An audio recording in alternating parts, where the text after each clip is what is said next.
Paul? No, we won't. He didn't practice yesterday. I don't believe he's on the practice chart today, so I think he'll be able to go. Can he start in place of him? Yeah, probably. Yeah. What have you seen from Kenny the last couple games? Oh, he's really been active, both offensively and defensively.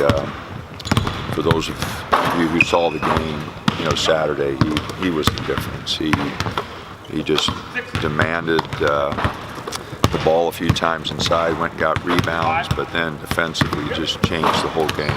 So it was a very good performance. For a freshman on the road, it was very impressive. What makes him so good at blocking shots? He's athletic. All of us dream of being able to do some of the things he does athletically. He's very quick off his feet. His timing is getting better, on when to go, when not to go. So he's made tremendous progress. He's really, he gets out here and he works at it in practice. He's doing a good job. With how Arizona State's doing, how happy are you that he switched from Arizona State to Oregon? Well, I haven't got a chance to see him much, but don't really care about them. I care about us, and he's done a tremendous job for us. I know it was just one game, but how much of a growing moment do you feel like it was for your team to pull out that win? I don't know. It kind of remains to be seen. I think that, the stretch there, we definitely did the things that we've been talking about getting better at. Our defensive intensity was better. Our rotations were better. Our rebounding was better. We turned some turnovers into baskets, which has always been a big part of our game. So, I just really was really proud and pleased with the way that, they responded in a tough situation. How is Elijah doing compared to what you thought he would be bringing when you knew he was going to transfer here? Is he pretty up where you thought he would be? He's made some progress. He had a real tough stretch there early. He was passing when he should have been shooting, and shooting when he should have been passing. And I think part of it he was trying to do what we were asking him to do so hard that sometimes you just got to play a little bit. And he was thinking and trying to do what we were asking him to do, but he just was a little confused.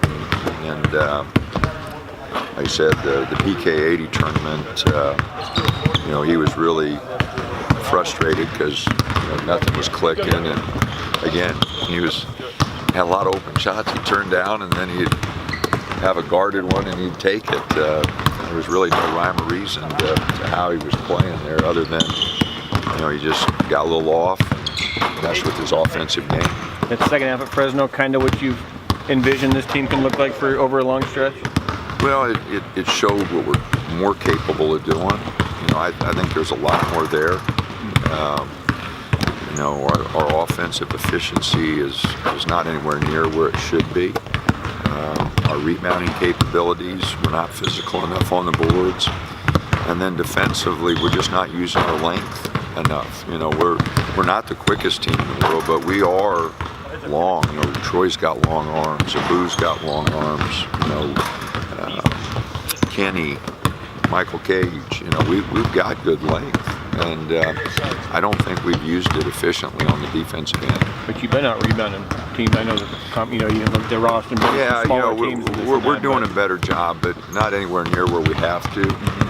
Facing better competition and timely rebounds. We got to do a better job. So I think we're making progress. I think we're making progress, but it's getting close to when we really got to do a much better job. So I hope the guys are ready to gear it up a lot more.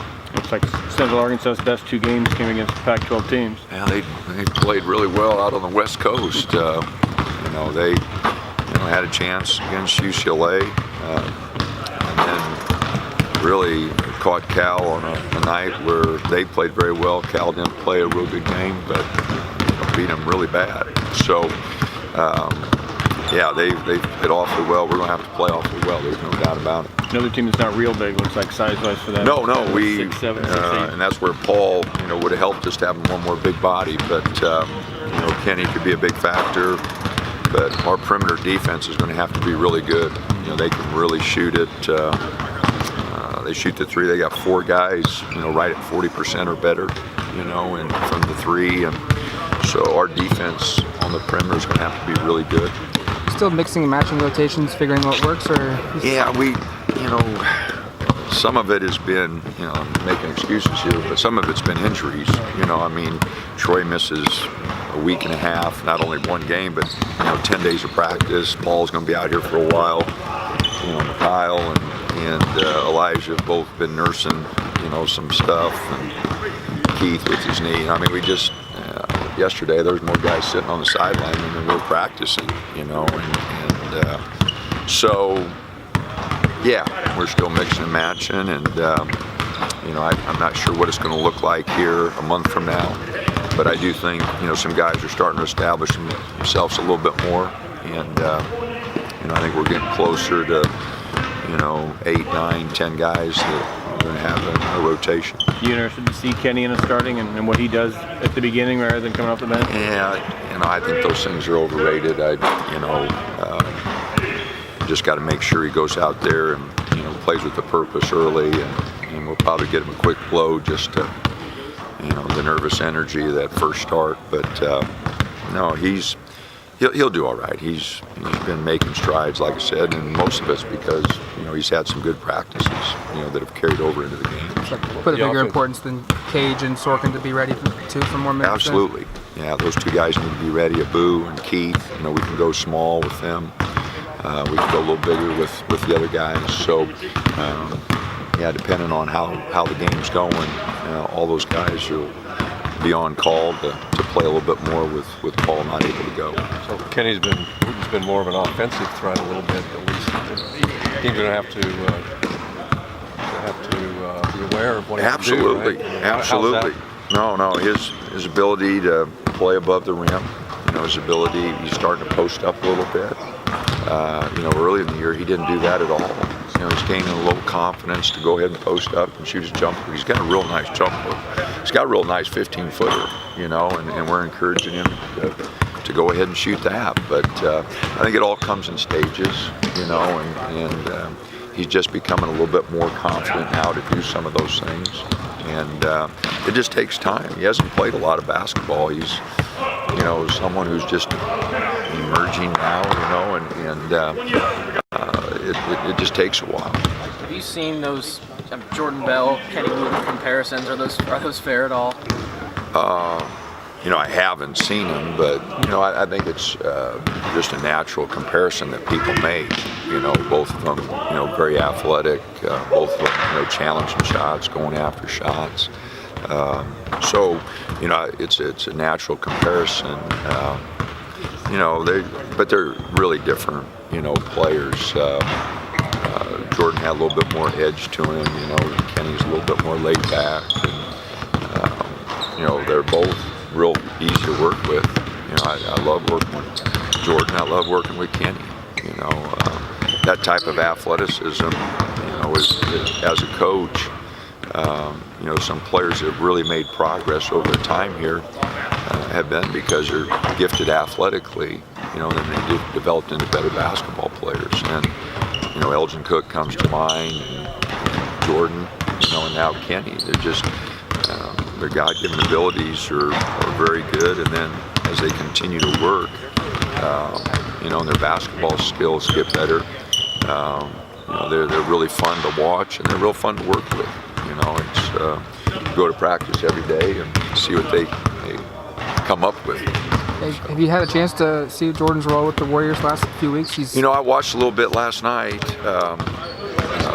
You know, their overtime game, and, you know, I've been able to watch a little bit and try to text him occasionally. I don't want to bother him. You know, the guys are off and running, and so no, I'm just very happy for him. You know, it's a great situation. The coaches there have been so good to him. The people, the organization have treated him so well and brought him along and, you know, worked him into a role. And you know, I'm just really happy for him. Did you see his block on Ingram that was like 14 feet in the air? I didn't. I missed that one. I didn't see that. I'm sure everybody he's, like I said, his athleticism, and he's got an edge about him. He was a tough, tough young man, and, played through injuries, played hurt. Jordan's tough, and that's carrying over to the NBA. If you get on social media, you wouldn't miss any of this. I don't know how you guys have time for that. I really don't. Every now and then the guys will bring me in something and I'm like, you waste your time looking at all that stuff. I have no idea. I don't know how guys have enough time to do that. I guess that shows how unorganized I am. So, but no, I miss that. I'm sure somebody will bring it to my attention now if it's noteworthy. So. This stage in the season, you can compare this to any of the other teams here? No, every group's different. I mean, it's you work with groups, you work with teams, and they're all different. And this one's taken on a personality. That's why I keep telling the guys, it's your team, it's your personality. What kind of personality you want your team to have. What would you say the personality is?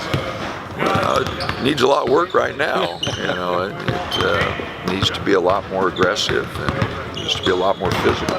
But they're good guys. I like working with them. You just got to be a little bit more demanding.